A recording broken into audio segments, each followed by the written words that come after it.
Sok, sok. Bismillahirrahmanirrahim. Bismillahirrahmanirrahim. Alhamdulillahilladzi an'ama wa tafaddala alaina bi ni'matihil imani wal islam. Asyhadu alla ilaha illallah wahdahu la syarikalah wa asyhadu anna Muhammadan abduhu wa rusuluh alladzi la nabiyya ba'da. Segala puji bagi Allah yang telah memberi karunia kepada kita oleh mengerupakan kenikmatan iman dan kenikmatan Islam. Aku bersaksi tiada Tuhan yang wajib diibadahi selain Allah yang satu, dan aku bersaksi bahwa Nabi Muhammad itu adalah hamba dan utusannya, dan tidak ada lagi nabi sesudahnya. Sebelum saya lanjut, saya akan menyapa dulu Bapak dosen yang kami hormati dan juga teman-teman Bapak Ibu yang kami banggakan. Mudah-mudahan dalam mengerjakan tugas-tugas ini ada dalam kelancaran dan ada dalam lindungan Allah Subhanahu wa Ta'ala. Dengan ini saya mengerjakan tugas mandiri mata kuliah pengelolaan pendidikan dan dari dosen pengampu melalui presentasi mandiri. Maka dari itu saya sebelumnya mohon maaf atas pemaparannya materi ini. Tentunya banyak kekurangan dalam pembahasannya maupun penulisan kata-katanya. Mohon memakluminya atas segala sesuatu karena saya masih dalam tahap belajar. Selanjutnya, saya ditugaskan dari kampus STIT Bandung, yaitu oleh Bapak dosen tugas mandiri, perencanaan dan evaluasi pembelajaran. Tugas mandiri yaitu mata kuliah pengelolaan pendidikan, dibuat oleh nama NN Jubaidah, NIM 12201239900, Prodi PAI. Dosen pengampu yaitu Dr. Bobang Nurisman Felita, MAG. Selanjutnya, saya akan memaparkan latar belakang pengelolaan pendidikan.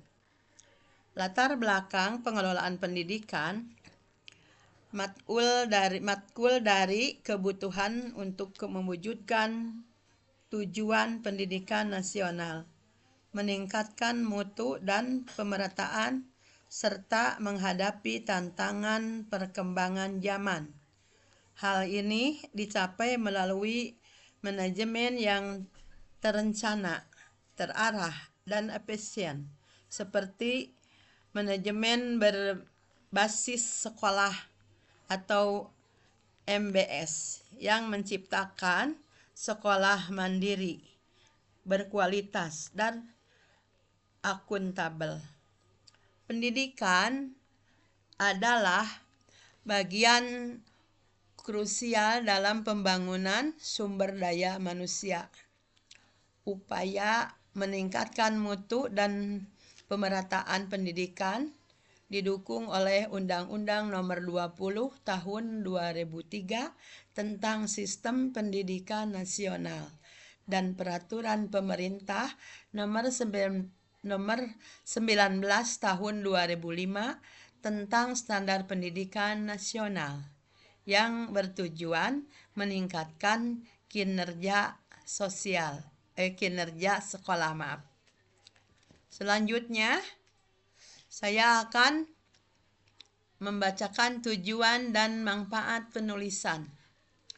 makna dan tujuan. Saya akan menjelaskan makna dan tujuan pengelolaan pendidikan. Yang kedua, konsep dasar, menjelaskan konsep dasar manajemen pendidikan. Dan yang ketiganya, fungsi manajemen, menguraikan fungsi manajemen sekolah. Selanjutnya, pengelolaan kelas, menjelaskan konsep pengelolaan kelas. Selanjutnya, pengelolaan kurikulum, menjelaskan pengelolaan kurikulum. Selanjutnya, saya akan memaparkan makna dan tujuan pengelolaan pendidikan.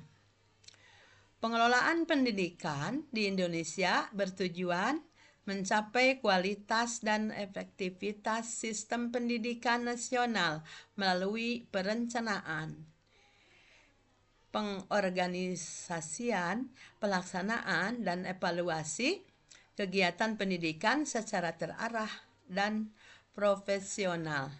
Ini bertujuan mengembangkan potensi peserta didik menjadi manusia beriman, berakhlak mulia, berilmu, cakap, dan bertanggung jawab sebagai warga negara.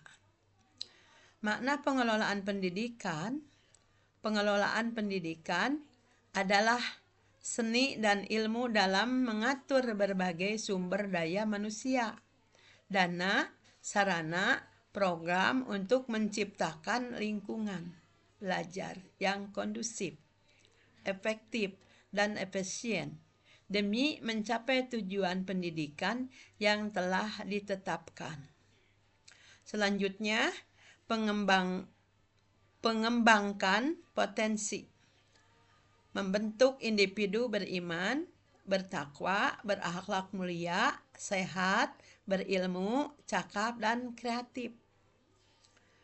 Selanjutnya, meningkatkan kualitas dan mutu pendidikan. Mencetak warga negara yang demokratis. Sistem efektif, mewujudkan sistem pendidikan nasional yang efektif dan efisien. Selanjutnya, konsep dasar manajemen pendidikan. Konsep dasar manajemen pendidikan adalah menerapkan prinsip dan fungsi manajemen perencanaan, pengorganisasian, pengarahan, dan pengendalian dalam sistem pendidikan untuk mencapai tujuan pendidikan yang efektif dan efisien. Selanjutnya, manajemen pendidikan melibatkan pengelolaan berbagai sumber daya seperti manusia, dana, sarana, dan metode, serta komponen lain seperti kurikulum dan kesiswaan atau menciptakan proses belajar yang berkualitas. Selanjutnya, fungsi-fungsi dasar manajemen pendidikan, yaitu perencanaan, planning.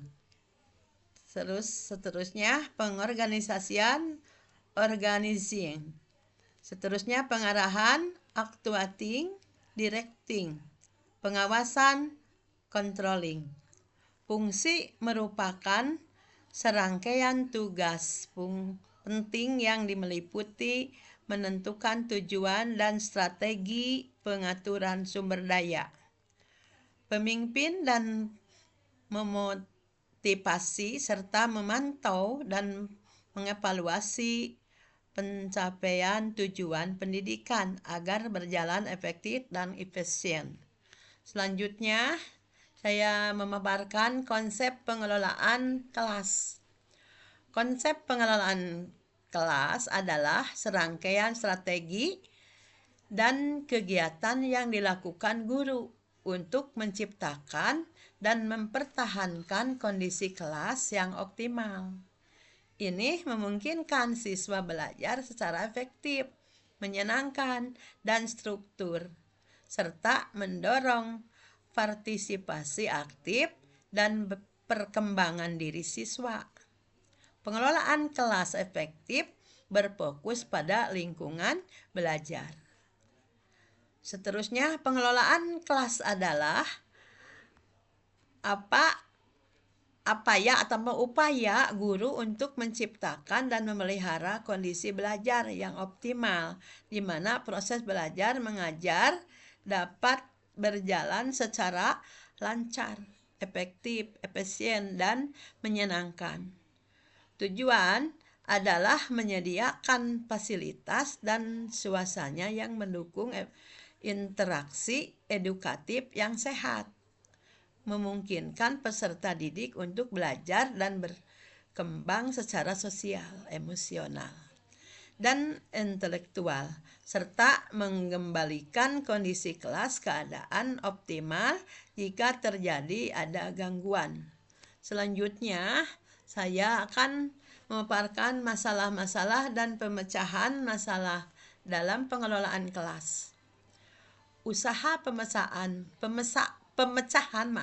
masalah dalam pengelolaan kelas meliputi tindakan preventif seperti menciptakan lingkungan yang aman, menetapkan aturan kelas yang jelas dan partisipatif, serta membangun hubungan positif dengan siswa. Selain itu, ada pula strategi responsif seperti memberikan umpan balik positif, mengatasi perilaku siswa secara langsung dengan tegas namun empatik, dan menyesuaikan metode pengajaran agar siswa tetap fokus dan terlihat dalam proses pembelajaran. Selanjutnya, metode umum pemecahan masalah. Brainstorming, metode kelompok untuk menghasilkan ide-ide. 5 teknik untuk menemukan akar masalah. 6 thinking metode untuk menganalisis masalah dari berbagai sudut pandang. Pemecahan masalah problem solving adalah proses kognitif untuk mengidentifikasi, menganalisis, dan menemukan solusi efektif dan suatu masalah yang melibatkan kemampuan berpikir kritis, analisis, dan kreatif. Proses ini meliputi definisi masalah, diagnosis, penyebab, pengembangan, dan pemilih solusi. Implementasi serta evaluasi hasil akhir. Selanjutnya, langkah-langkah memecahkan masalah. Identifikasi masalah, analisis masalah, pengembangan solusi, pemilihan solusi terbaik, implementasi solusi, evaluasi. Seterusnya, saya akan memaparkan strategi preventif yang responsif dalam pengelolaan kelas. Strategi preventif atau mencegah masalah, ciptaan lingkungan belajar yang aman dan nyaman. Selanjutnya, tetapkan aturan dan prosedur yang jelas. Bangun hubungan positif. Atur tata ruang dan waktu. Lakukan pembelajaran dengan semangat. Selanjutnya, strategi responsif. Mengatasi masalah, berikan umpan balik dan penguasaan positif. Selanjutnya, komunikasi yang baik. Amati dan pahami siswa. Jadikan pembelajaran aktif dan menarik. Tetapkan disiplin positif dan konsistensi. Selanjutnya, mengapa pemecahan masalah itu adalah penting? Pengembangan diri membantu individu berkembang menghadapi tantangan. Terusnya, kinerja karyawan dan pemimpin dapat mengatasi situasi sulit dan menemukan solusi inovatif. Terus, kehidupan sehari-hari memungkinkan seorang menyelesaikan masalah dalam kehidupan pribadi secara efektif. Selanjutnya, saya mau memaparkan pengelolaan kurikulum. Pengelolaan kurikulum adalah proses sistematis yang meliputi perencanaan, pelaksanaan, dan evaluasi kurikulum untuk menciptakan tujuan pendidikan. Tujuannya adalah meningkatkan kualitas interaksi belajar mengajar dan mengoptimalkan seluruh komponen pembelajaran. Proses ini melibatkan penataan pengalaman belajar yang komprehensif melalui dari penetapan tujuan, pemilihan materi, menentukan strategi pembelajaran, pengorganisasian, hingga akhirnya dilakukan penilaian. Selanjutnya, pengertian kurikulum menurut ahli. Menurut Ari Kunto, adalah usaha bersama untuk memperlancar pencapaian tujuan pengajaran dengan penekanan pada peningkatan kualitas interaksi belajar mengajar. Menurut Umar Hamalik, adalah upaya untuk memperlancar pencapaian tujuan pendidikan. Selanjutnya korektumen peserta. Yang selanjutnya dari menurut Ajra Media Indonesia, proses atau rencana yang disusun secara sistematik mencakup perencanaan, pelaksanaan, dan evaluasi untuk semua kegiatan pembelajaran agar tercapai dengan baik sesuai harapan. Selanjutnya elemen penting yaitu perencanaan, pelaksanaan, dan evaluasi. Seterusnya, interaksi belajar mengajar dan komponen sistem pembelajaran. Tujuan pendidikan memastikan kurikulum dapat mencapai tujuan pendidikan. Selanjutnya, rekrutmen peserta didik.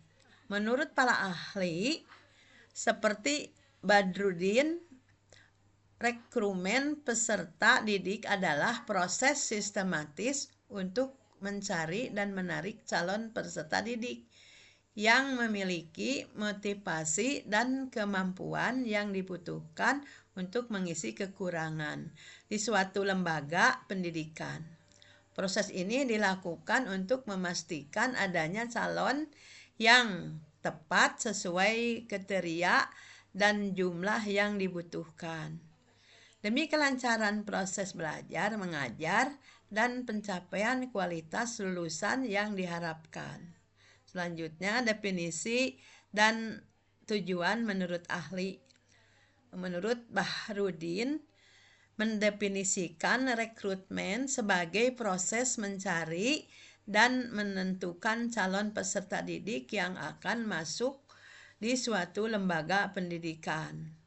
Menurut Henry Simamora, melihat rekrutmen sebagai serangkaian aktivitas untuk mencari dan memikat pelamar dengan motivasi dan kemampuan yang diperlukan. Tujuan rekrutmen, tujuan untuk menutupi kekurangan. Selanjutnya, tujuan rekrutmen menjamin bahwa yang diterima adalah kandidat yang paling tepat dan sesuai kriteria. Selanjutnya, proses rekrutmen peserta didik baru. Perencanaan melibatkan pembentukan panitia penerimaan peserta didik baru atau PPDB. Yang kedua, pelaksanaan pembuatan dan pemasangan pengumuman pendaftaran serta proses seleksi calon peserta didik.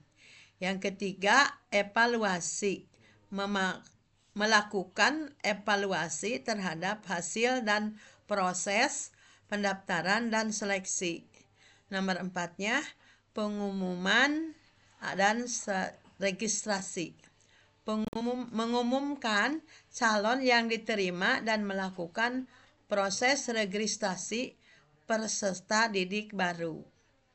Selanjutnya, memaparkan pentingnya pengelolaan tenaga kependidikan.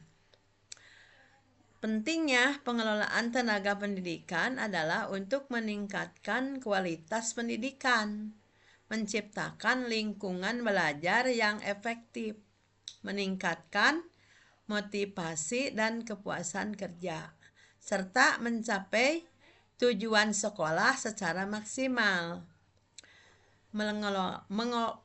Mengelolaan yang baik melibatkan perencanaan, pengadaan, pengembangan profesional berkelanjutan, dan penilaian yang tepat untuk memastikan staf yang kompeten dan bertanggung jawab dan mendukung proses pendidikan. Selanjutnya, beberapa poin penting pengelolaan tenaga kependidikan, yaitu perencanaan dan perekrutan. Yang ke-1, perencanaan kebutuhan. Yang kedua, perekrutan dan seleksi. Selanjutnya, pembinaan dan pengembangan. Nomor 1-nya pengembangan profesional. Yang keduanya motivasi dan pemberdayaan. Selanjutnya, evaluasi dan penempatan.